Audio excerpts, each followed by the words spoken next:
శ్రీ గురుభ్యో నమః. శుభం. మొదలు పెట్టుకుందాం. ఇవాళ ఎన్నో శ్లోకము 152 అనుకున్నాను. 153 శ్లోకాలు చెప్తున్నాను. అక్కడ గొప్పదైనటువంటి కార్తీక మాసము, కార్తీక దామోదర వ్రతాలు, సత్యనారాయణ స్వామి వ్రతాలు, వనభోజనాలు.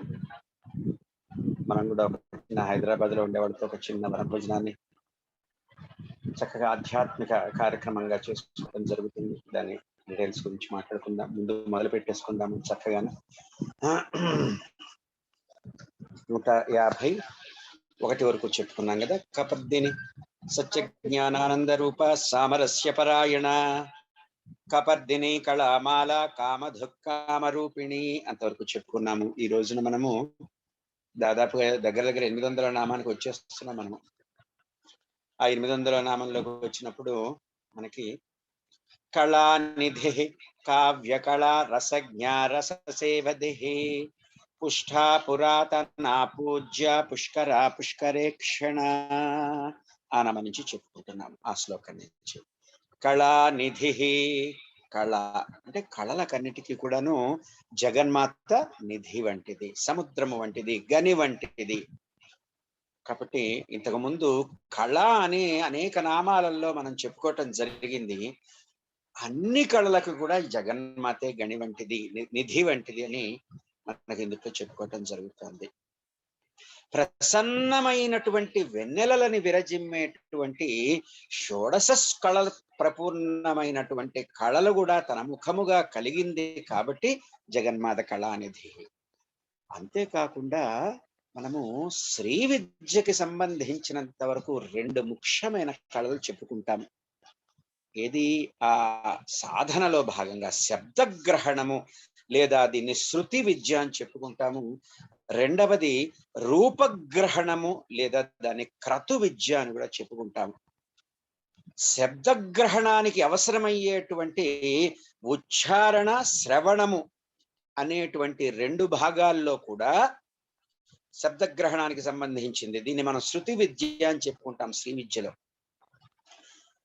అందుట్లో ఉచ్చారణకి సంబంధించినటువంటి వేదాలు, ఛందస్సులు, అక్షరాలు, శబ్దాలు, అర్థాలు, ఉదాత్తానుదాత స్వరిత స్వరాలు, అదేవిధంగా పరాపశ్యంతి మధ్యమా వైఖరి వాక్కులు, సప్త విభక్తులు, భాషా భాగాలు, ఇవన్నీ కూడా శృతి విద్య అయితే శ్రవణానికి సంబంధించిన క్రతు విద్య వచ్చేసరికి మనన నిధి ధ్యాసనలు, టీకా, తాత్పర్య, భాష, విభాష, విభావ, అనుభవ అనేక రకాలైనటువంటి ఈ శబ్దగ్రహణం అంటే శృతి విద్యలో శ్రీ విద్యా విభాగం. ఇది శ్రీ విద్యలో శృతి విద్యా విభాగం కరెక్ట్ గా చెప్పాలంటే.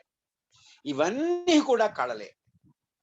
ఇలాంటివన్నీ కూడా ఏకముఖానికి ఒకే స్వరూపంగా గోచరిస్తూ ఉన్నది అనుకోండి. ప్రకృతి తత్వమైనటువంటి ఈ విశ్వశక్తి స్వరూపంగా గోచరిస్తూ ఉంటే అది జగన్మాత స్వరూపము అని కళానిధి అనేటువంటి అర్థము వసన్యాది వాగ్దేవతలు అమ్మని ప్రస్తుతిస్తూ ఉన్నారు. వివిధ కళలకు కూడా నిధి వంటిది జగన్మాత. చంద్రుడినే షోడశ కళా ప్రపూర్ణమైనటువంటి చంద్రుడే తన రూపముగా ముఖముగా కలిగి ఉన్నది కాబట్టి కళానిధి.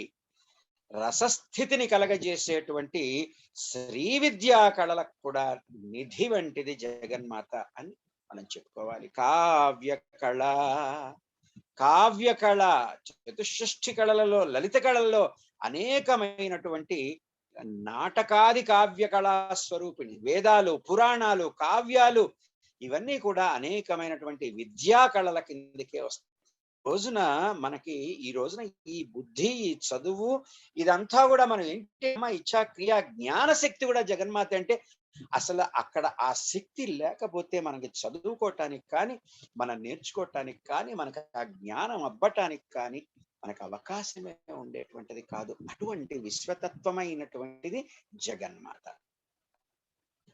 ఇవన్నీ కూడా విద్యా కళలే. వేదాలు, పురాణాలు, కావ్యాలు ఈ భాష మనకి తెలియబట్టి మాట్లాడుతున్నప్పుడే సమస్త జగత్తు కూడా ఈ భావం మీదే కదా నడుస్తూ ఉన్నది ఈ రోజున. అంతేకాకుండా రామాయణాది ఇతిహాసాలు, వేదాలు పురాణాలతో పాటు ఇతిహాసాలు కూడా, అభిజ్ఞాన శాకుంతలం మహాకవి కాళిదాసు రాసినటువంటి ఇవన్నీ కూడా ఎవరు? జగన్మాత యొక్క తత్వమే కదా. ఆ శక్తే లేకపోతే ఈ కావ్యాలన్నీ కూడా మనకి ఇట్లా వెలువడి మనలో ఈ సంస్కారము, ఆధ్యాత్మిక సంస్కారాన్ని మనకి తీసుకురాగలుగుతాయా? రాదు. ఇటువంటి ఈ యొక్క కావ్య కళా స్వరూపమంతా కూడా జగన్మాతే. అందుకే మనకు ఒక నామంలో ఇంతకుముందు చెప్పుకున్నాం, 600 చిల్లర నామంలో కావ్యాలాప వినోదిని అని చెప్పుకున్నాం. కాబట్టి ఇక్కడికి వచ్చేసరికి జగన్మాత రమణీయార్థ ప్రతిపాదక శబ్దాలున్నటువంటి ఏ గ్రంథమైన కావ్యమే అటువంటి రమణీయార్థ ప్రతిపాదక శబ్దము యుక్తమైనటువంటి ఈ విశ్వతత్వాన్ని ఆవిష్కరించినటువంటి జగన్మాత పరాపశ్యంతి మధ్యమ వాక్స్వరూపంగా కలిగినటువంటిది. ఈ సంగతి మనకి తెలిసినప్పుడు మనము ఎవరినన్నా పరుషంగా మాట్లాడగలుగుతామా? ఎవరన్నా పరుషంగా మాట్లాడినా అందుట్లో మనకి జగన్మాత యొక్క తత్వము చేత దాని అంతరార్థం అనేటువంటిది, ఆ భావానికి వెనక ఉన్నటువంటి తత్వం జగన్మాతే అని మనకి తెలిసినప్పుడు ఇంకా మనకి వేరొకరి మీద ద్వేషం కలుగుతుందా? కాబట్టి ఈ నామానికి అర్థం కావ్య కళా స్వరూపిణి అనేటువంటిది ఈ నామానికి అర్థంగా చెప్పుకోవచ్చు. రసజ్ఞ తర్వాత నామం రసజ్ఞ. జ్ఞ అంటే జ్ఞానము కలిగినటువంటిది, రస అంటే రస అంటే ఇక్కడ నవరసములన్నీ కూడాను వాటి యొక్క జ్ఞానాన్ని కలిగి ఉన్నది. తైత్తిరీయోపనిషత్తులో ఒక మాట చెప్తాం, రసో వైసహ రసఘ్యేవానందో భవతి. పరబ్రహ్మతత్వం అనేటువంటిది రసస్వరూపము కాబట్టి జగన్మాత అటువంటి పరబ్రహ్మతత్వమే కలిగింది. ఆ పరబ్రహ్మ జ్ఞానమే కలిగినటువంటిది రసజ్ఞ. అంతేకాకుండా ఈ నవరస స్వరూపురాలు కూడా జగన్మాతే. ఈ 9 రసాలనే కూడా, ఇవన్నీ కూడా మనకి అలంకారికులు చెప్తూ ఉంటారు, అంటే ఈ కావ్యాలు, ఈ కవులు చెప్తూ ఉంటారు. ఈ కావ్యాలలో రసపోషణ అనేటువంటిది ప్రధానమైనటువంటిది.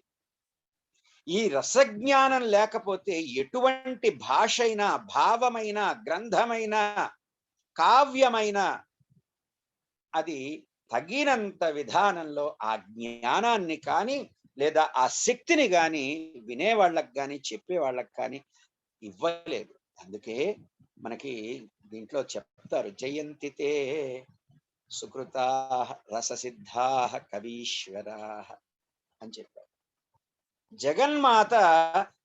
జగన్మాతకి నవరసాల గురించి కేవల సైద్ధాంతిక, అంటే మనకి సిద్ధాంతపరమైనటువంటి థీరం కాదు, అక్కడ జ్ఞానమే కాదు, నవరసాలను అభినయించగలిగినటువంటి నటనా కౌశలం కూడా ఉంది. అక్కడ వ్యక్తి రూపంగా అభినయించటం కాదు, ఈ సమష్టి రూపంగా కూడాను ఈ ప్రకృతి అంతా కూడాను, పక్షుల కిలకిలా రావాలు, మనుష్యుల యొక్క ప్రేమలు, అనుబంధాలు, ఇవన్నీ కూడా జగన్మాత యొక్క నటనా కౌశలం. ఇదంతా కూడా మనం సౌందర్యలహరి చెప్పుకుంటున్నాం కదా, అందుట్లో ఒక శ్లోకం ఉంది, 51 అనుకుంటాను, శివే శృంగారార్ధ్ర తదితర జనే కుత్సునపర తేమయ దృష్టి సకరుణ. ఇన్ని విశేషణాలు ఉపయోగిస్తూ శంకర భగవత్పాదుల వారు చెప్తారు, జగన్మాత నవరసాలని ఏ విధంగా ఈ విశ్వంలో పోషిస్తూ ఉన్నదో అని ప్రత్యేకంగా చెప్తూ వచ్చారు. మనకి రససేవతి, ఈ నవరసాల యొక్క నిధే జగన్మాత. సేవధి అంటే ఏమిటి? అనంతమైనటువంటిది, ఇల్లిమిటబుల్, దానికి ఇంకా అంతం అనేటువంటిది లేనటువంటి నిధి. తవ్వుతున్న కొద్దీ వస్తూనే ఉంటుంది తప్పితే దానికి ఇంకా అంతం లేదు.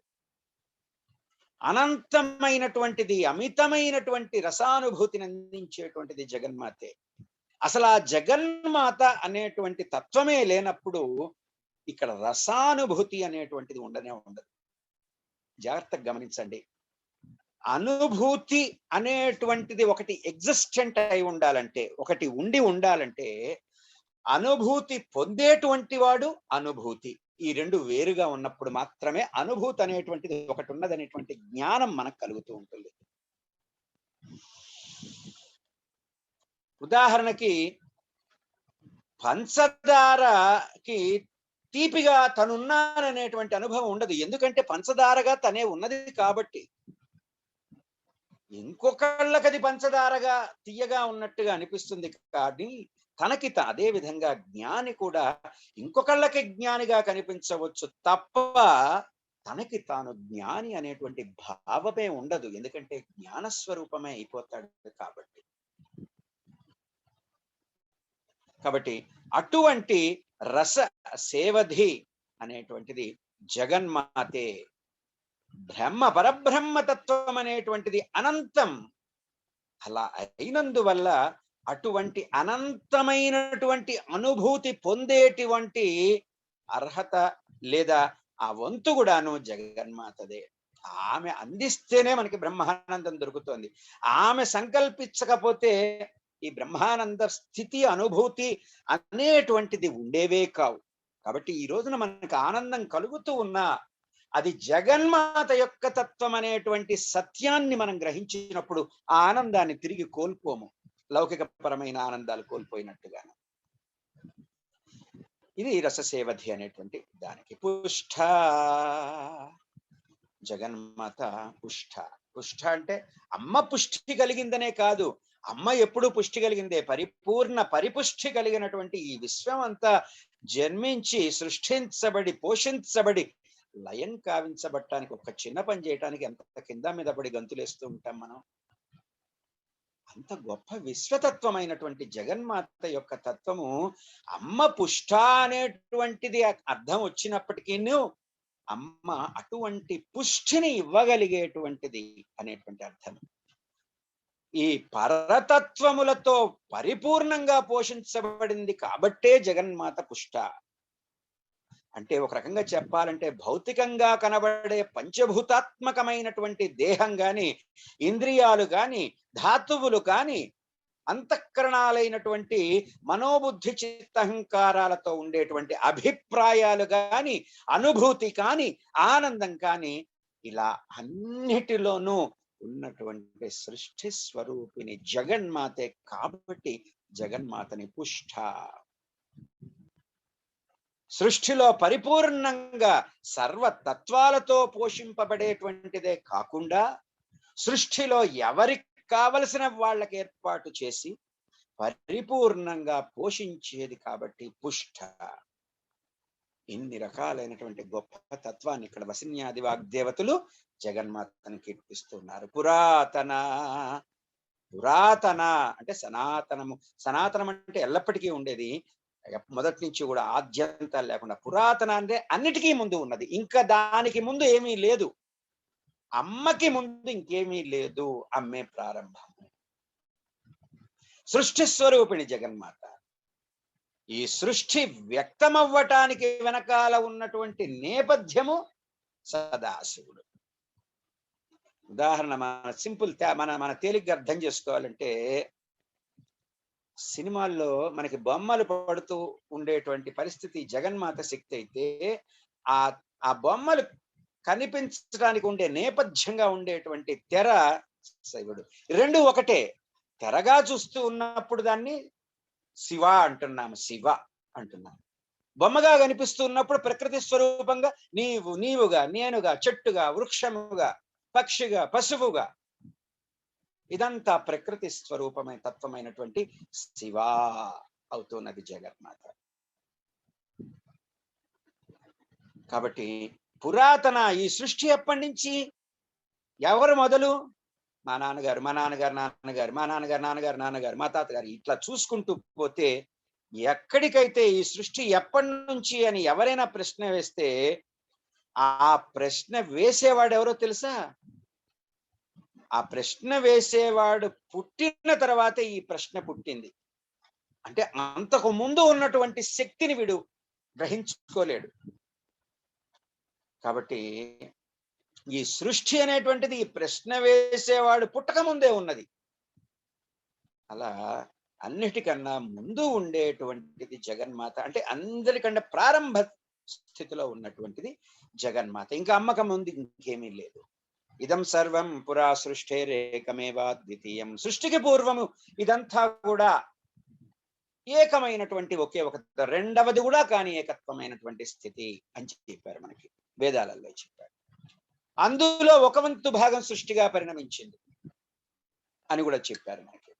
కాబట్టి అటువంటి ఏకత్వ స్థితితో కూడినటువంటి తత్వము జగన్మాతే అని చెప్పబడుతుంది. పూజించదగినటువంటిది జగన్మాత. సృష్టికి మొదలుగా కూడాను సృష్టి స్థితి లయకారిణిగా ఉండేటువంటి జగన్మాత మరి అందరి చేత కూడాను పూజనీయురాలు అవుతుంది కదా. దేనిని, ఎవరిని, ఎక్కడ, ఎప్పుడు చూసినా కూడా పూజ్య భావమే కలిగితే జగన్మాతని పూజించినట్టే. ఇది గుర్తు పెట్టుకుందాం. గదిలో కూర్చుని మనము పారాయణలు చేసుకుని బయటకు వచ్చిన తర్వాత మనకి అపూజ్య భావనలు, ద్వేష భావనలు కలిగితే అమ్మని చూసినట్లు కాదు, అమ్మకి మనం పూజ చేస్తున్నటువంటిది కాదు. ఇదందరము గుర్తించవలసినటువంటి అవసరం ఉంది.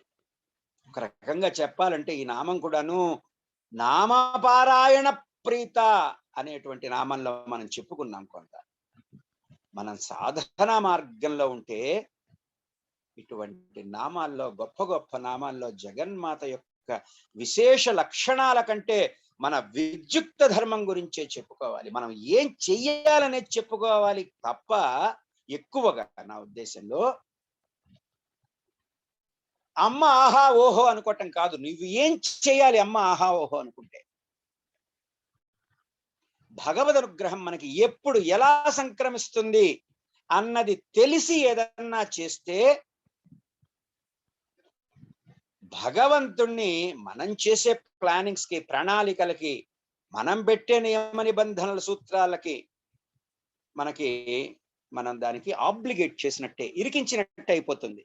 అది మన బుద్ధి యొక్క మాయ చేత కలిగేటువంటి తత్వం.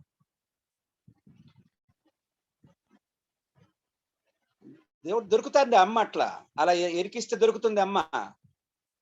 ఎంతో మంది గొప్పగా చెప్పుకుంటారు, నాకేంటండి కష్టం వచ్చింది, నేను అసలు నమ్మను. నమ్మకబో, ఈ కాలగతిలో పడి కొట్టుకుపోవాల్సిందే కదా.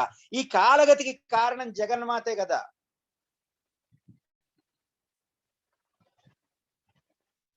అందుకని అనుగ్రహం ఎప్పుడు వస్తుంది అనేటువంటిది ఆలోచిస్తే అది రానే రాదు, అది దూరంగా ఉంటూనే ఉంటుంది. అది ధ్రువుడు కూడాను తన తండ్రి యొక్క ఊరువుని కోరాడు. నానా నీ ఒళ్ళోకి వచ్చి కూర్చుంటా అన్నాడు. అటువంటి ఇక హరిపదం అనేది దొరికిపోయింది ధ్రువుడికి. ఇంకా చుట్టూ ఉన్నటువంటి వ్యక్తుల్ని ఆరాధిస్తే ఇంకెంతటి గొప్పదనమైనటువంటి అమ్మతత్వం అనేటువంటిది మనకు అర్థమవుతూ ఉంటుందో. ఎక్కడుంది అమ్మ?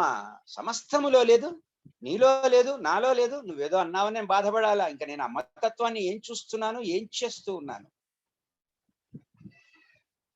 అటువంటి విధంగా మన ఆలోచన, సాధన జరగాలి. సర్వుల చేత కూడా పూజించబడినటువంటిది, సర్వులని కూడా పూజనీయంగా చేసేటువంటిది ఎందుకంటే ఉన్నది అమ్మతత్వమే కాబట్టి. పుష్కరం అంటే ఇందాక మనం పోషణని కలగజేసేటువంటిది. ఇది మనకి మాలా మంత్రంలో మనకి పుష్ఠ అనేటువంటి నామాన్ని కంటిన్యూషన్ లో వస్తుంది. నరిష్ అనేటువంటి అర్థం కాబట్టి పుష్కర అంటే పోషించేటువంటి స్వభావము కలిగినటువంటి శక్తిని పుష్కర అని చెప్తాను. పుష్కరం అనేటువంటి పేరు కలిగినటువంటి ఒక దివ్య తీర్థరూపము జగన్మాత అని ఇంకో అర్థం చెప్పుకోవచ్చు. అంతేకాదు మనకి ఇంకా ఎన్నో అర్థాలు ఉంటాయి. మనకి ముహూర్తాలు, లగ్నాలు లెక్కలు వేసేటప్పుడు అత్యుత్తమమైనటువంటి కాలావధిని పుష్కర లగ్నం అని చెప్తాము. అటువంటి పుష్కర కాల స్వరూపిణి కూడా జగన్మాతే అనేటువంటిది నామానికి అర్థం. పుష్కరే క్షణ, పుష్కర ఈ క్షణ. అటువంటి పుష్కర అంటే చెప్పుకున్నాం కదా, పోషణాత్మకమైనటువంటి తత్వము, శక్తి కలిగినటువంటిది, పుష్టికరమైనటువంటి శక్తిని కలిగినటువంటిది. ఈ క్షణ అటువంటి దృక్కులు కలిగినటువంటిది లేదా చూపులు కలిగినటువంటిది జగన్మాత. పోషణాత్మకమైనటువంటిది లేదా పుష్టికరమైనటువంటి లక్షణాన్ని జగన్మాత తన కన్నులతోటే ప్రసరింపచేస్తూ ఉంటుంది సమస్త విశ్వానికి కూడా. అంతేకాదు మన ద్వారా కూడా జగన్మాత ఇటువంటి చూపులని కలుగజేసి ఇతరులపై కూడా ప్రసరింప చేస్తూ ఉంటుంది. అంటే ఏంటి, మనుష్యులందరి ద్వారా కూడా అమ్మవారు ప్రసరింపగలదు, ఏంటి మన ద్వారా కూడానా అని ఏం ఆశ్చర్యపడక్కర్లా. జగన్మాత కరుణ అటువంటిది, ప్రతి ఒక్కరిలో ప్రతిబింబిస్తూనే ఉంది. కాబట్టి నీలో కూడా ప్రతిబింబిస్తూనే ఉన్నది. ఆ తల్లి లేకపోతే నీవు ఇలా లేవు. ఇప్పుడైతే ఆ తల్లి పాదాలని మనస్సుని పక్కన పెట్టి అనేకమైనటువంటి దేశకాల సంబంధితమైనటువంటి కర్మబంధవ సంచేత మనలో పెరుగుతున్న కొద్దీ గూడు కట్టుకుపోయినటువంటి సంస్కారాల బారిన పడిపోతూ తాత్కాలిక సుఖ దుఃఖాలను అనుభవిస్తూ, సుఖాన్ని అనుభవించినా దుఃఖాన్ని అనుభవించినా కూడాను ఎంతకాలం? దానికి ఒక అంతం అనేటువంటిది ఉన్నది. ఇన్నేళ్ళు ఎలా గడిచిపోయినాయో తెలీదు, అలాగే మిగతా ఏళ్ళు కూడా ఎలా గడిచిపోతాయో తెలీదు. మనస్సు దేహము అనేటువంటిది పృథివీకి సంబంధించినటువంటిది. ఈ రెండిటిని నడిపేటువంటి చైతన్య శక్తి లోపల జగన్మాత ఎవరైతే ఉన్నారో పట్టుకుందాం. అప్పుడు అమ్మ నీవే అమ్మవైపోతావు. అందుకే ఆశ్చర్యపడనవసరం లేదు. అలా అయిన వాళ్ళు ఉన్నారు మనకి ఎంతో మంది యోగులు అనేటువంటిది కూడా. కాబట్టి పోషణాత్మకమైనటువంటి పుష్టికరమైనటువంటి దృక్కులు కలిగినటువంటిది జగన్మాత. పరంజ్యోతి, పరము. పరం అంటే పరమ ఉత్కృష్టమైనటువంటిది, ఇల్లిమిటబుల్, అఖండమైనటువంటిది, ఇండివిజిబుల్, అనంతమైనటువంటిది, అఖండమైనటువంటిది. జ్యోతి స్వయం ప్రకాశ స్వరూపం. స్వయం ప్రకాశము, ఇది ఎవరు వెలిగించట్ల. ఈ జ్యోతిని తనకు తానుగా ప్రకటించబడుతూ ఉన్నది ప్రకాశంతో. అది కూడా ఎలా? పరమ ఉత్కృష్టం, ఇంకా దానికి మించినటువంటి ఉత్కృష్టత లేదు. ఇంతకుముందు చెప్పుకున్నట్టుగా మనము ఇంతకుముందు నామంలోనే జగన్మాత ప్రసరించేటువంటి సాధనా మార్గంలో మనం ఉన్నప్పుడు జగన్మాతకి పూర్తిగా శరణాగతిని చెందితే మనందరి ఈ సమస్త సృష్టి నేపథ్యం వెనకాల ఉన్నటువంటి ఆ పరంజ్యోతి స్వరూపం కనబడుతూ ఉంటుంది. అంటే ఒక రకంగా చెప్పాలంటే, కొంత సైంటిఫిక్ గా చెప్పాలంటే, నేను ఇంగ్లీష్లో రిలేటివిటీ అనేటువంటిది మనకి విచ్చుకొని అబ్సల్యూట్ లోకి మెర్జ్ అయిపోతుంది. అంటే దీని ఇంకా పరమ గ్రాంధికమైన తెలుగులో చెప్పాలంటే సాపేక్షికత అంటే రిలేటివిటీ విచ్చుకొని నిరపేక్షకత అంటే అబ్సల్యూట్. అటువంటి లీనమైన స్థితిలో ఈ పరంజ్యోతి అనుభూతి కలుగుతుంది. రాజయోగ ధ్యానంలో సహస్రదళ పద్మంలో ఆజ్ఞాచక్రంలో ప్రతిబింబిస్తూ ఉంటుంది. భక్తి భావంలో నీ ముఖంలో ఆ పరంజ్యోతి ప్రకాశిస్తూ ఉంటుంది. కర్మయోగంలో నీవు చేసేటువంటి ప్రతి పనిలో ఆ జ్యోతి కనిపిస్తూ ఉంటుంది. జ్ఞాన యోగంలో నీవు అలా కూర్చొని ఉన్నప్పుడు జ్యోతి స్వరూపంగానే వెలిగిపోతుంది. ఇంకా దీనిపైన ఏముంది, దీని తర్వాత నేనేం చేయాలి, నేనేం పొందాలి అనేటువంటి ప్రశ్నని మనస్సులో ఎప్పుడు నశించిపోతుందో ఆ స్థితిలో నీవు పరంజ్యోతితో ఉన్న వెలుగువే అయిపోతావు. మన జ్ఞానాన్ని పెంచుకుంటున్న కొద్దీ కూడా ప్రతిదానికి కూడా కండిషన్స్ పెట్టేసుకుంటాం, షరతులు పెట్టేసుకుంటాము. అప్పుడు మనకి సబ్జెక్ట్ విషయం మాత్రమే తెలుస్తుంది, కానీ ఆ విషయం యొక్క అనుభవం మనకి ఇంకా అవగతం కాలేదు. అందుకే ప్రశ్న అనేది ఏర్పడుతుంది అక్కడ. అప్పుడు దాని చుట్టూ తిరగటం మొదలు పెడతాము, అసలు విషయాన్ని పక్కన పెట్టేసి. తప్ప అందుట్లోకి వెళ్ళలేము. తలుపులు తీసే ఉంటాయి, గుండ్రంగా తిరుగుతూ ఉంటాము, అసలైన అనుభూతిని పొందలేము. ఈ విత్తనం నుండి చెట్టు నుండి విత్తనమా అనేటువంటి పూర్తి చక్రభ్రమణ మార్గం అనేటువంటిది తెలిసినప్పుడు ఈ పరంజ్యోతి ప్రకాశించినట్లే నీలో.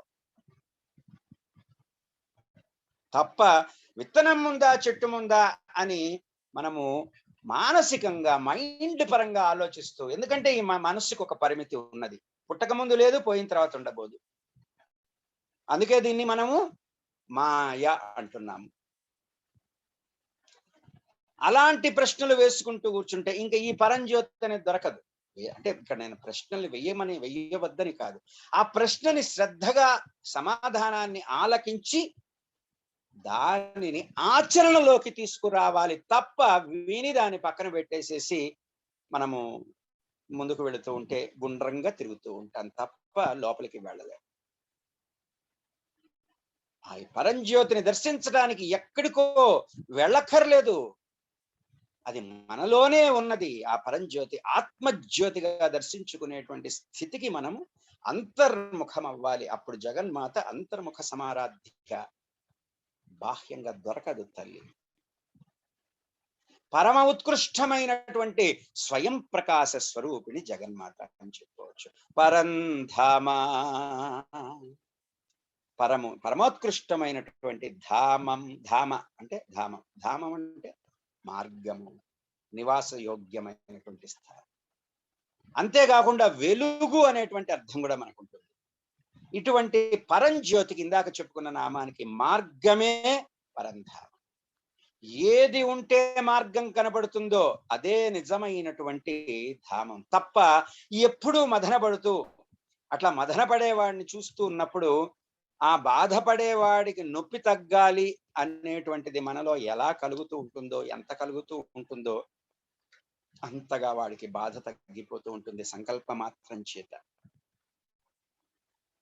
ఒక చోట వెలిగేది జ్యోతి అనేటువంటిది అనుకుంటే మనము పరంధామాలోకి వచ్చేసరికి దాన్ని చూపేటువంటిది, ఆ జ్యోతి దగ్గరికి తీసుకువెళ్ళేటువంటిది ధామం అవుతుంది. పరమాణువు నుంచి కూడా పరాత్పరుడి దాకా, పరమాత్ముడి దాకా ఉన్నటువంటి సమస్తాన్ని కూడా పరంధామం అంటారు. ఇంకేం లేదు, ఏది చెప్పండి. పరంధామం అంటే నువ్వు ఎక్కడుంటే అక్కడ పరంధామమే సమస్త సృష్టి అంతా కూడా. కాబట్టి జగన్మాత పరంధామ అని కీర్తించబడింది. పరమాణు అత్యంతం, ఆటం, అత్యంత సూక్ష్మ పరిమాణం కలిగినటువంటిది. గాడ్ పార్టికల్ అని పేరు పెట్టారు. అసలు దీని నుంచి, ఈ పరమాణు నుంచే సృష్టి అంతా కూడా వర్ధిల్లుతూ వచ్చింది, వృద్ధి చెందుతూ వచ్చింది, అనేక రూపాంతరాలు చెందుతూ. ఇది అత్యంత సూక్ష్మమైనటువంటి పరిమాణం కలిగినటువంటిది. కాబట్టి జగన్మాత అత్యంతమైనటువంటి సూక్ష్మమైనటువంటిది. నిజంగా చెప్పాలంటే అన్నిటికంటే చిన్నగా ఉన్న పరమాణు ఏంటో తెలుసునా ఎవరికైనా? ఈ నేను అని ఏదైతే అంటామో అన్నిటికంటే అతి సూక్ష్మమైనటువంటి పరమాణువు. దాని నుంచి అనేకమైనటువంటి అణువులు ఉద్భవించి ఎలక్ట్రాన్స్, ప్రోటాన్స్, న్యూట్రాన్స్ సృష్టి స్థితి లయాలు చెందుతూ నిరంతరం కూడా ఈ శరీరము, మనస్సు అనేటువంటివి పోషించబడుతూ ఉన్నాయి, ఆలోచనలు సృష్టించబడుతూ ఉన్నాయి, తిరిగి అవి నశించిపోతూ ఉన్నాయి. అందుకే మనకి ఈ రోజు ఉన్నటువంటి సంతోషం రేపు ఉండటం లేదు, నశించిపోతూ ఉన్నది. ఈ రోజు కలుగుతున్న సంతోషాన్ని ఇది సృష్టి స్థితి అనుకుంటూ ఉన్నాము, మళ్ళీ కొత్త సృష్టి కలుగుతూ ఉన్నది. అత్యంతమైనటువంటి సూక్ష్మమైనటువంటి పరిమాణముగా సృష్టి అంతటా కూడా ప్రకటించబడుతున్నది జగన్మాత. పరాత్పర,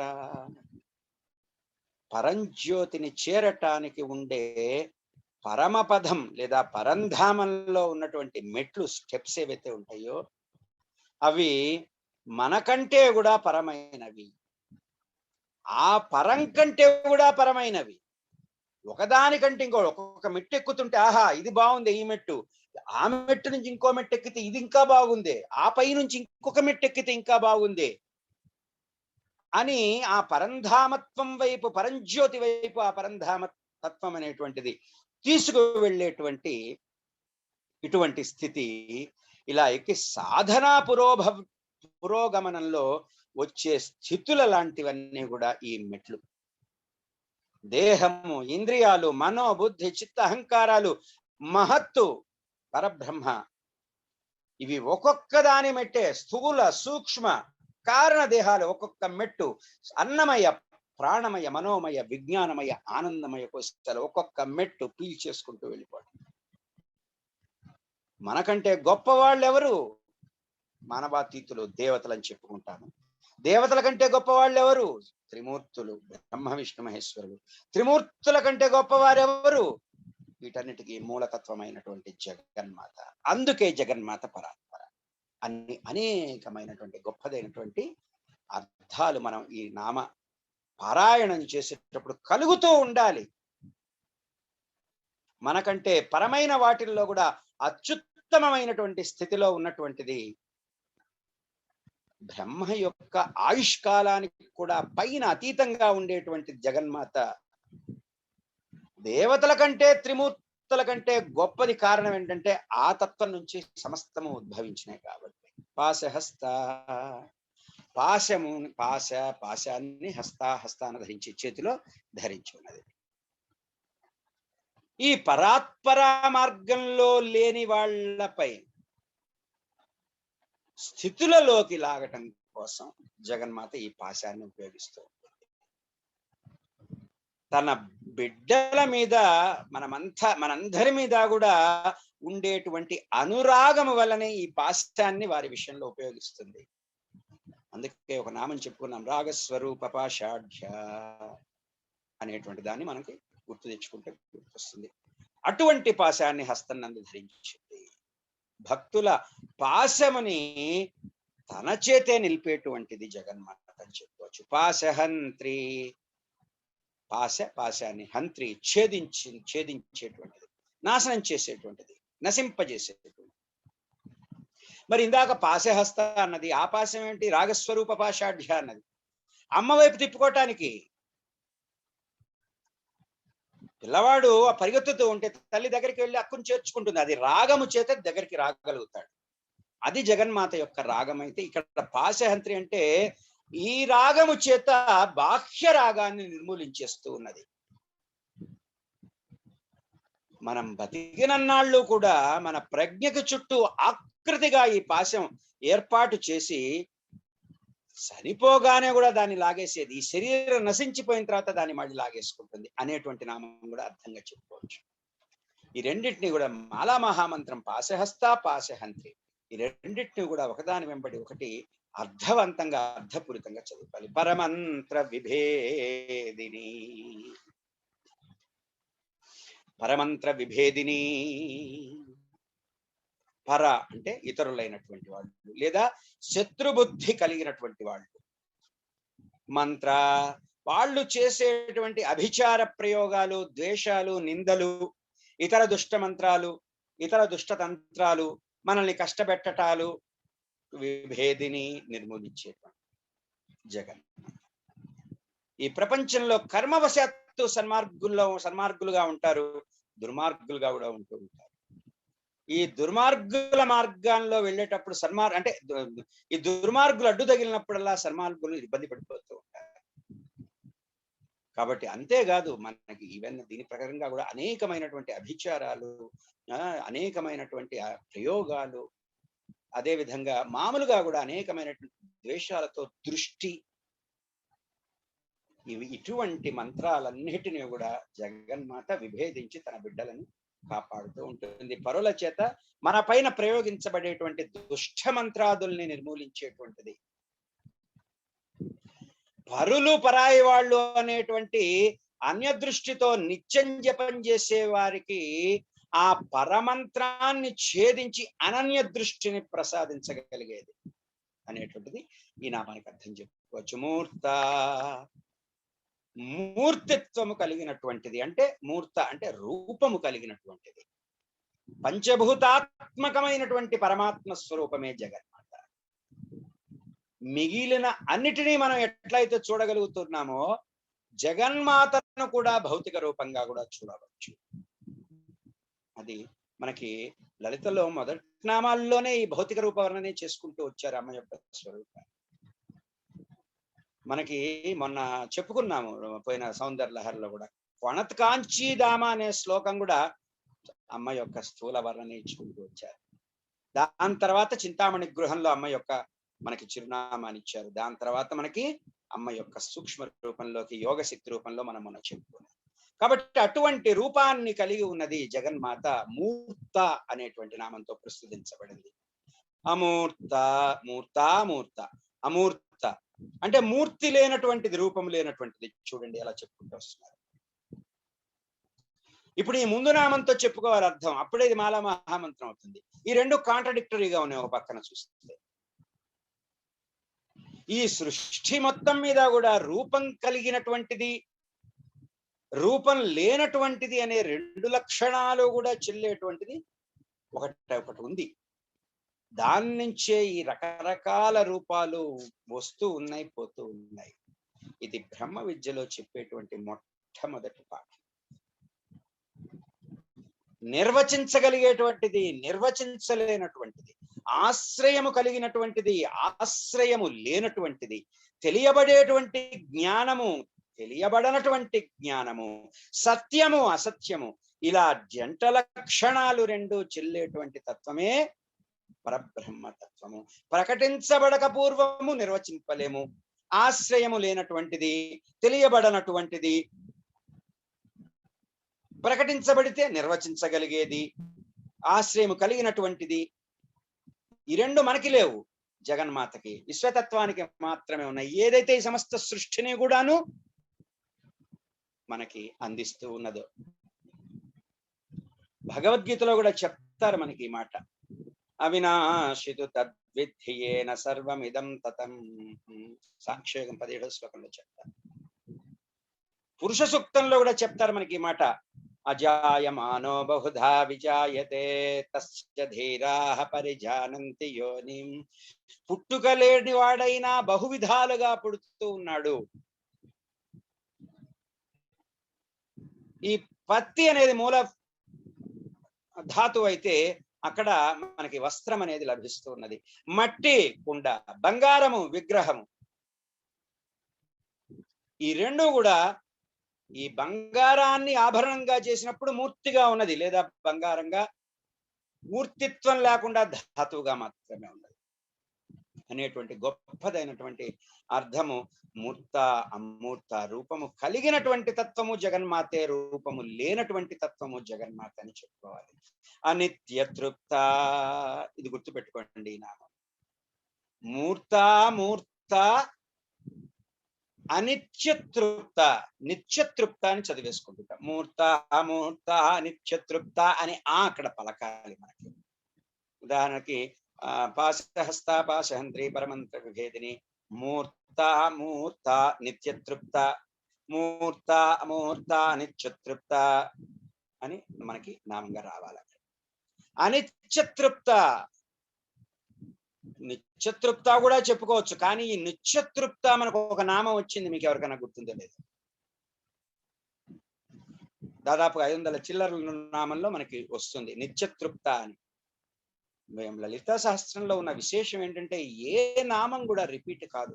అనేక సహస్రనామ స్తోత్రాల్లో ఆ నామం మళ్ళీ వస్తుంది, భావం మారిన. అసలు ఇక్కడ నామం కూడా మళ్ళీ తిరిగి ఆ పదజాలంతో రాదు.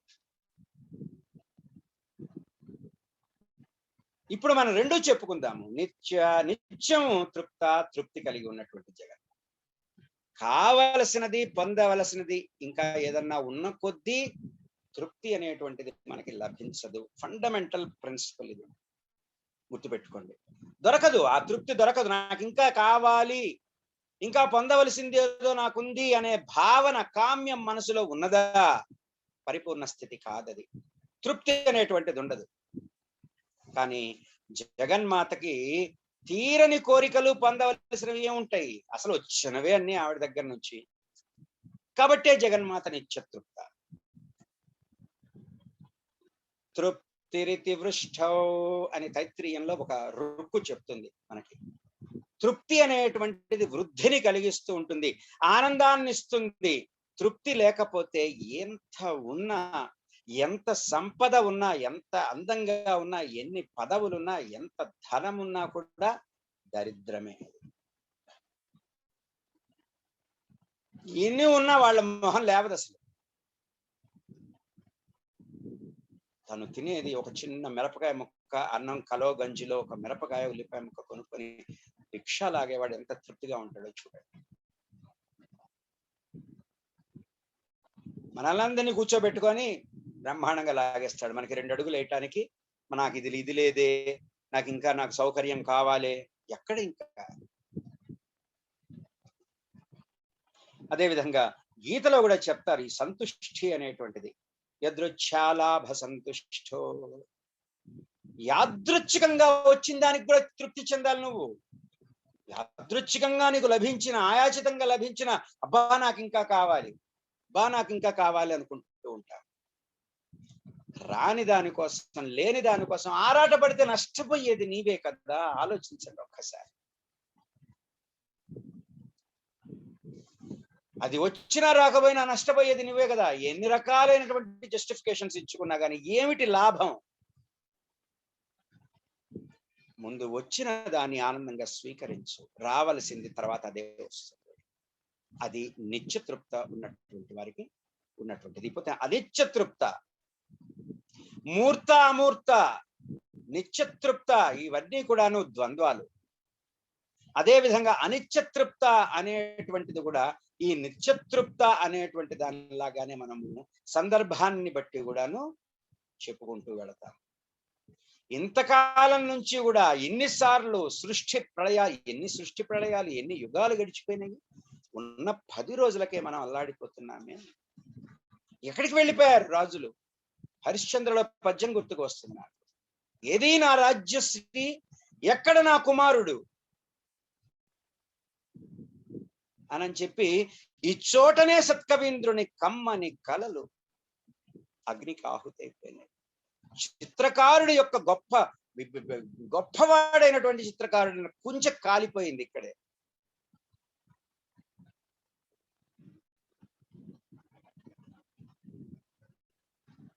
ఇటువంటి సృష్టి ప్రళయాలు ఎన్ని జరుగుతున్నా, జరిపిస్తున్నా జగన్మాతకి ఇంకా తృప్తి కలగలేదు. ఎందుకు తృప్తి కలగలేదు? అనిత్య తృప్తాకి చెప్తున్నా.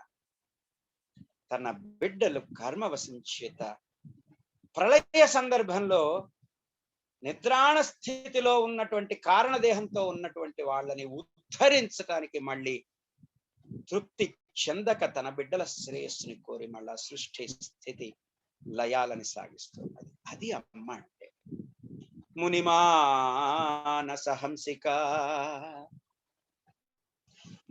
మునుల యొక్క మనస్సునందు విహరించేటువంటి హంసిక, హంస అమ్మ. నియమనిష్టలతోటి ఏం ఆర్భాటాలు పటాటోపాలు లేకుండా మౌనంగా ధ్యానాదులతో అమ్మని ఉపాసించే వారిని మునులు అని చెప్తూ ఉంటారు. ఇటువంటి మునుల యొక్క మనస్సు, చిత్తము నిలకడగా ఉండేటువంటి సరస్సులాగా ఉంటుంది. అటువంటి మునుల మానస సరోవరంలో ఉచ్ఛ్వాస నిశ్వాసల రూపంలో ఉండేటువంటి హంస లాగానే విహరిస్తూ ఉండేటువంటిది జగన్మాత. హంస హంసాయ విద్మహే పరమహంసాయ ధీమహి తన్నో హంస ప్రచోదయాత్. ఈ హంసే లేకపోతే అసలు ముందు అక్కడ జగన్మాత మనకి ఎలా ప్రకటించబడుతుంది? ఈ ప్రాణం అనేటువంటిది లేకపోతే, దేహంలో ఈ హంస లేకపోతే. ఇందులో ఎన్నో గొప్పవైనటువంటి మనకి యోగ ప్రక్రియల్లో కూడా ఈ హంస ఏ చక్రస్థానంలో, ఏ సమయంలో 24 గంటల వ్యవధిలో 21,600 సార్ల హంస జపం అనేటువంటిది నడుస్తూ ఉంటుంది. అందుకే ప్రాణ ప్రతిష్ఠ చేసేటప్పుడు కూడాను ఆత్మతత్వంతో ప్రాణ ప్రతిష్ఠ చేస్తూ ఉంటాము తప్ప విగ్రహ స్వరూపంగా ప్రాణ ప్రతిష్ఠ చెయ్యము. అటువంటి అంటే మనము హంస సోహం సోహం హంస హంసః సోహం సోహం హంసః ప్రాణాయిహ ప్రాణాః జీవాయిహ స్థితః సకలేంద్రియాణి వాంగ్మణి చక్షుః శ్రోత్ర జిహ్వాఘ్రాణ ప్రాణాపాన వ్యానోదాన సమానా. పంచభూత తత్వాల్ని కూడా ప్రేరేపిస్తూ కూడా ఇహైవాగత్య అస్మిన్ బింబే సుఖం చిరంతిష్టంతు స్వాహా. అది ప్రాణ ప్రతిష్ఠ అంటే. నీ ప్రాణమే, నీ ఆత్మశక్తి అక్కడ ప్రవేశపెడుతూ ఉన్నావు. కారణము నీ ఆత్మశక్తి భగవంతుడు. ఆ భగవంతుడిని అక్కడ ప్రవేశపెడుతూ ఉన్నావు. అంత గొప్పదైనటువంటి అర్థములు మనకి పూజలో కూడా మనకి ఎప్పుడు కూడా కనిపిస్తూ ఉంటాయి. అటువంటి స్థితి ఆ హంస స్వరూపంగా ప్రకటించబడుతూ అలా తెలియబడేటువంటి హంస. మనకు చిన్న కష్టం వస్తే ఎట్లా మనకి తెలియకుండా మన ఊపిరి ఎట్లా పోతుందో కూడా మనకి తెలియదు. దాన్ని క్రమబద్ధీకరించలేము. అంత గొప్పతత్వం మనలోనే పెట్టుకొని మనం బాహ్యం వైపు పరిగెత్తుకుంటూ పోయి మనకి తెలియకుండానే 21,600 సార్లు ఈ హంసతత్వం అనేటువంటిది ప్రాణశక్తి ప్రవహిస్తూ ఉన్నప్పుడు ఉచ్ఛ్వాస నిశ్వాసాల ద్వారా ఎటువంటి అనారోగ్యం కూడా ఉండదు. మనస్సు ఎప్పుడు నిలకడగా ఉంటుంది. 30,000కి వెళ్ళిపోతుంది, 40,000కి వెళ్ళిపోతుంటుంది మనకి రోజుకి. అటువంటి మునుల మనస్సుల్లో నియమనిష్టలతో ఆర్భాటాలు పటాటోపాలు లేకుండా మౌనంగా ధ్యానం చేతే, చిన్న చక్కటి పూజ చేత ఆర్భాటాలు లేకుండా, అటువంటి వాళ్ళు ఎప్పుడు కూడా లో ప్రొఫైల్లో ఉంటారు. సత్యవ్రత, సత్యమునందు వ్రత నిష్ఠ కలిగినటువంటిది జగన్మాత. టైం అంటే 154:1-3 ఈ 3 శ్లోకాలు చేసుకుని మెల్లిగా చేసుకుందాం. దగ్గరకు వస్తున్న కొద్దీ ఎందుకు తొందరగా మనం మళ్ళీ అయ్యో అయిపోయింది అనుకోవటం. 3 శ్లోకాలు 4 శ్లోకాలు చేసుకుంటాం. సత్యవ్రత, సత్యం నందు వ్రత నిష్ఠ కలిగినటువంటిది, పరబ్రహ్మకి సంబంధించినటువంటి సత్య జ్ఞానమనంతం బ్రహ్మ వేదవాక్కు. ఈ 3 లక్షణాల్లో కూడా సత్యం అనేటువంటిది ప్రధానమైనటువంటిది, ప్రథమమైనటువంటిది. ఈ సత్యం తెలుసుకున్నప్పుడే నిజమైనటువంటి జ్ఞానం తెలుస్తుంది. సమస్తము అనంత స్థితి. అటువంటి అనంతుణ్ణి ఇందా చెప్పుకున్నట్టుగా ఈ ప్రపంచంలో ఉన్నవన్నీ కూడాను పరమాణువులతో రూపొందించబడ్డవి అని చెప్తున్నా. ఈ పరమాణువులన్నీ కూడాను మనకి సృష్టి స్థితి లయకారకాలైనటువంటి ప్రోటాన్స్, న్యూట్రాన్స్, ఎలక్ట్రాన్స్ ఇటువంటి ప్రాథమిక కణాలతోనే ఈ ఆటమ్స్ తో ఈ రూపొందించబడి ఉన్నాయి. మనకి ఈ ప్రాథమిక కణాల లక్షణాలు, ధర్మాలు, స్వభావాలు ఇవన్నీ కూడా నీ మనస్సు ఎక్కడన్నా తిరగనిపోయి అవి మటుకు సత్యానికి కట్టుబడి ఉంటాయి. అది పుట్టవలసి వచ్చినప్పుడు పుడుతుంది, స్థితిని పొందవలసి వచ్చినప్పుడు స్థితిని పొందుతూ ఉంటుంది. అవి నీ నియంత్రణలో లేవు. ఆ సత్యాన్ని మనం అంతర్ముఖమై మనం తెలుసుకొని లోపలికి మనము అంతర్వాహినిగా మనం ప్రయాణించి గమనించి ఆ జ్ఞానాన్ని పొందినప్పుడు,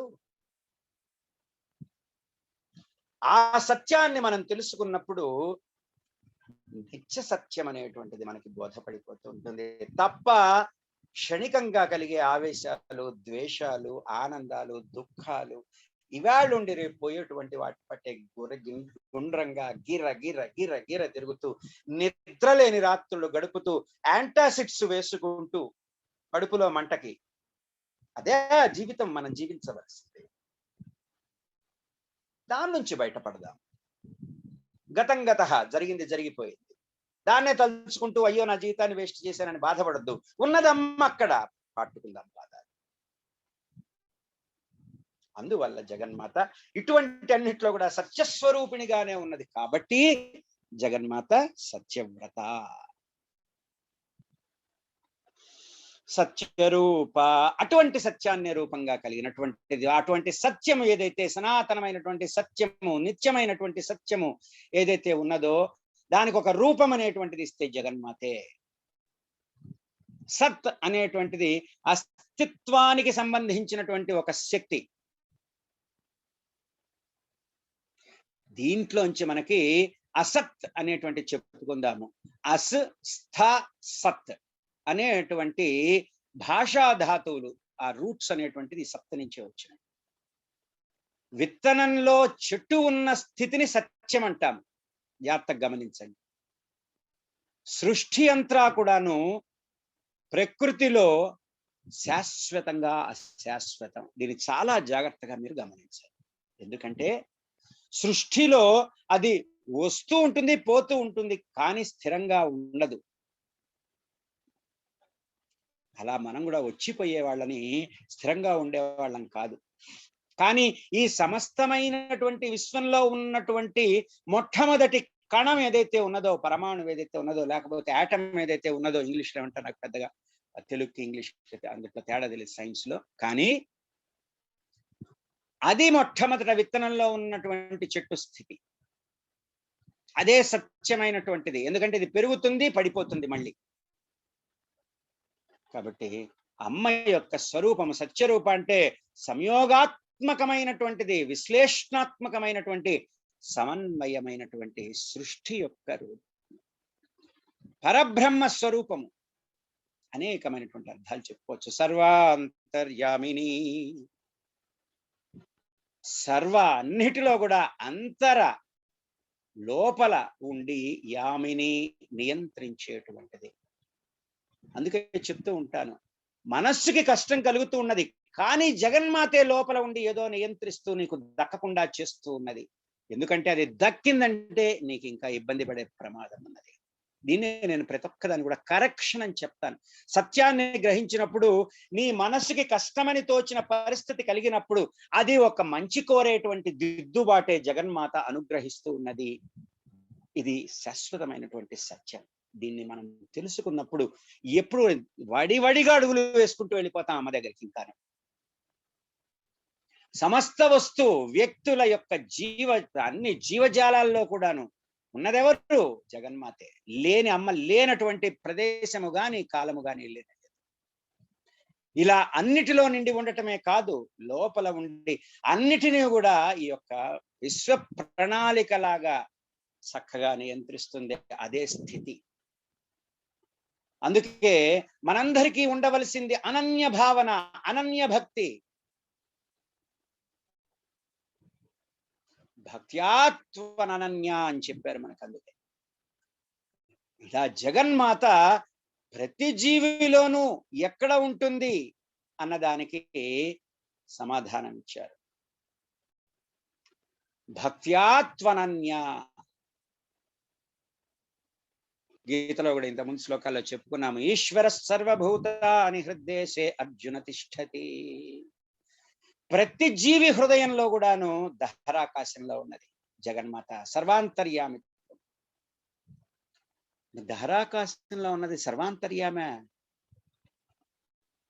అనే అనుమానం వచ్చేసింది అనుకో, సర్వాంతర్యామినే అనే సందేహం, ప్రశ్న ఉదయించిందా, ఇంకా మనకి బ్రహ్మ విద్య అనేటువంటిది అలాగని నువ్వు గుడ్డిగా నమ్మనవసరం లేదు. సర్వాంతర్యామినియా అనేటువంటి ప్రశ్న కాదు, ఆహా సర్వాంతర్యామిని ఉన్నదట, నేను దర్శించుకోవాలి అనేటువంటి భావన రావాలి. కాబట్టి అటువంటి గొప్పదైనటువంటి జ్ఞానపూర్వకమైనటువంటి వివరణలన్నీ కూడాను, ఆ గొప్పదైనటువంటి జ్ఞానపూర్వకమైనటువంటి స్థితి సర్వములో కూడా లోపల ఉండి నియంత్రించేటువంటి శక్తి జగన్మాత శక్తి. చేయవలసింది అమ్మ వైపు తిరిగి చూడటము. పక్కనే ఉన్న అమ్మని చూసుకోవట్లే మనం, అంతే. పక్కన కాదు, పక్కన దాకెందుకు, లోపలే ఉన్న అమ్మని చూసుకోవట్లే. సతీ అంటే అర్థం ఏమిటంటే ఉండునది, అస్తిత్వము కలిగినటువంటిది, ఉండునటువంటిది, బీయింగ్నెస్. ఈ విశ్వమంతా కూడా ఇట్లా మనం చూస్తూ ఉన్నట్టుగా సర్వజీవ వస్తుజాలాలతో కనబడటానికి మొట్టమొదట్లో ఒకటి ఉన్నది. దీన్ని మనం బీయింగ్నెస్ అంటూ ఉంటాం. ఈ శరీరము, బుద్ధి చిత్తహంకారాలు, మనోబుద్ధి చిత్తహంకారాల్లో కూడా ఏదో ఒకటి ఉన్నది కాబట్టి ఈ శరీరం ఇలా బతికున్నది, ఈ బుద్ధి ప్రవర్తిస్తూ ఉన్నది. అలా ఉండే స్థితి దగ్గరికి వెళదాము. తప్ప నా దేహమే శాశ్వతము, నేనంటే నా దేహమే, నేనంటే నా మనస్సే, నా ఆలోచనే కరెక్ట్, నువ్వు చేసేది తప్పు, నువ్వు అనుకున్నట్టు ఎదుటివాడు అనుకోడు, నువ్వు చేసేది తప్పని. ఎవరు నిజం ఇక్కడ? మనం ఏమన్నా జడ్జిలమా? లా చదువుకున్నామా నిర్ణయం తీసుకొని చెప్పడానికి నేను కరెక్ట్ నువ్వు కరెక్ట్ అని? అటువంటి గొప్పదైన యూనివర్సల్ లాని మెయింటైన్ చేసేటువంటిది సతీ. అటువంటి బీయింగ్నెస్, అటువంటి స్థితిని కలిగి ఉన్నటువంటిది సతీ. అదేవిధంగా దక్షుడి కూతురుగా కూడా పుట్టి, దక్షుడి యొక్క ఆధ్వర్యంలో తన పతి అయినటువంటి, అంటే ఆత్మస్వరూపమైనటువంటి శివుడికి జరిగినటువంటి నిరాదరణ నిందనని భరించలేకుండా యోగాగ్నిలో దేహాన్ని ఆహుతి చేసుకొని తిరిగి మళ్ళీ మేనకా హిమవంతుల బిడ్డగా పుట్టినటువంటి పార్వతి దక్షుడి యొక్క కూతురు, ఇతఃపూర్వ జన్మలో సతీ. సర్వంలో కూడా ఉండటం అనేటువంటి సూత్రంగా ఉన్న సర్వాంతర్యామిని సతీ అనేటువంటి గొప్పదైనటువంటి స్వరూపంగా జగన్మాతని ఇక్కడ చూడాలి మనం. ఆత్మ వైపు, జీవుడు తన ఆత్మ వైపు తిరిగే క్రమంలో భర్త వంటి తన ఆత్మ, దేహము వంటి తను, మనస్సు బుద్ధి అనేటువంటి తను, ప్రకృతి స్వరూపము ఆత్మ వైపు తిరగటంలో అవసరమైతే దేన్నైనా కూడా నిర్జించగలిగేటువంటి స్వభావము, తండ్రినైనా సరే అక్కడ తెగించగలిగేటువంటి, ఎదిరించి తెగగలిగేటువంటి తెగింపు కలిగినటువంటి తత్వము సతి. సమస్తమైనటువంటి మాతృ స్వరూపాలకి కూడా సమష్టి రూపము సతి అనేటువంటి మనం అర్థాలు చెప్పుకోవచ్చు. ఈ 3 శ్లోకాలు కూడాను, క్షమించాలి కొంచెం మెల్లిగా చక్కగా చేసుకుందాం అని దృష్టిలో వెళ్తున్నాను, నేను పరిగెత్తలేకపోతున్నాను. అయిపోయినాయి కదా, 154 అయిపోయినాయి, ఇంకా 34 ఉన్నాయి ముక్త భాగంలో. కొంతమంది ఉత్తర పీఠిక కూడా అడుగుతున్నారు ఫలశ్రుతి, చూద్దాము, కానీ అది కూడా చాలా పెద్ద పాఠం, దాని పైన చెప్పుకుందాము. అదేవిధంగా మొదట్లో మనము ఏమిటది ధ్యాన శ్లోకాల గురించి కూడా చెప్పుకుందాము, ఒకసారి పైన చెప్పుకుందాం చివర్లో. ఒకసారి అన్మ్యూట్ అయితే అందరం కూడా ఒక్కసారి ఈ 3 శ్లోకాలు కూడా సాధన చేసుకొని ముగించేసుకుందాం. 3-4 నిమిషాల్లో అన్ని అయిపోయి. కళానిధి కావ్య కళా రసజ్ఞా రససేవధి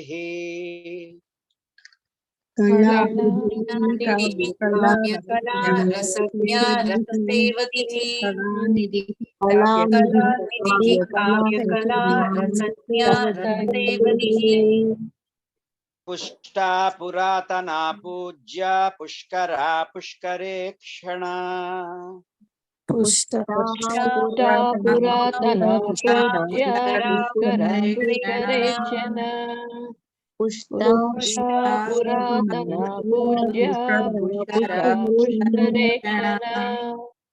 పరంజ్యోతి పరంధామ పరమాణు పరాత్పరా.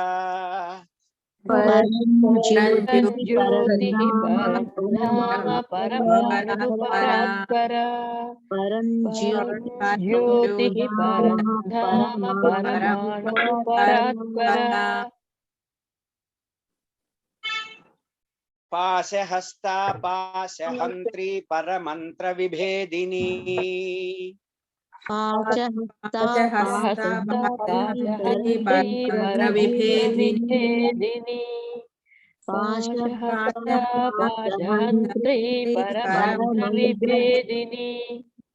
మూర్తా మూర్తా నిత్యతృప్తా ముని మానస హంసికా.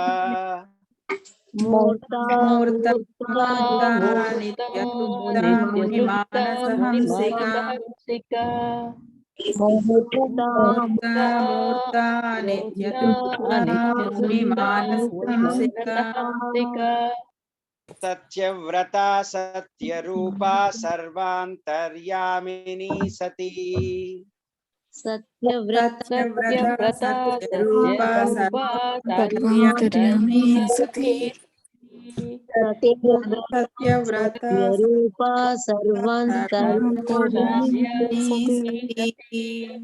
దీంట్లో మనకి 153వ శ్లోకంలో మొదటి పాదంలో పరంధామ, ఇది 2 రకాలుగా చెప్తాము. ఇక్కడ పరంధామ అనేటువంటిది జగన్మాత యొక్క నామంగా చెప్పుకోవచ్చు. అదే విధంగా అక్కడ నామవాచకం అవుతుంది, అంటే నౌన్ అవుతుంది. పరంధామ అనేటువంటిది ఒక ప్రదేశముగా, దారి చూపించేటువంటిగా చెప్పినప్పుడు అప్పుడు పరంధామ అనేటువంటిది కూడా మనకి వర్తిస్తూ ఉంటుంది. కానీ నేను ఇప్పుడు మీకు చెప్పటంలో పరంధామ అని చెప్పాను, కానీ అందరము కూడా పరంధామ అనేటువంటిదే పెట్టుకుందాము. పుస్తకాలలో ఎలా ఉన్నా కూడా పరంధామ అనేటువంటి నామంగా దీర్ఘంగా పెట్టుకుందాము. 152 నుంచి 154 వరకు ఒకసారి చదివి వినిపిస్తాను, దయచేసి మ్యూట్ చేసుకుందాము. కళానిధి కావ్య కళా రసజ్ఞా రససేవధి పుష్టా పురాతనా పూజ్య పుష్కరా పుష్కరే క్షణ. పరంజ్యోతి పరంధామ పరమాణు పరాత్పరా. పాశహస్తా పాశహంత్రీ పరమంత్ర విభేదిని. మూర్తా మూర్తా నిత్యతృప్తా ముని మానస హంసికా. సత్యవ్రతా సత్యరూపా సర్వాంతర్యామిని సతీ. 3 శ్లోకాలు అయినాయి, కానీ మెల్లిగా చెప్పుకుంటున్నాను, చక్కగా అర్థవంతంగా చెప్పుకుంటూ కదా, ఏదో హడావిడి పడిపోకుండా దగ్గర కూడా వచ్చాం కాబట్టి ఇంకొక 6, 6, 5, 30. 4 అన్నా, 5 అన్నా చెప్పుకుందాం. మెల్లిగా చెప్పుకుందాము. పరిగెత్తుదామా? అవసరం లేదుగా? అవసరమా? అదే విధంగా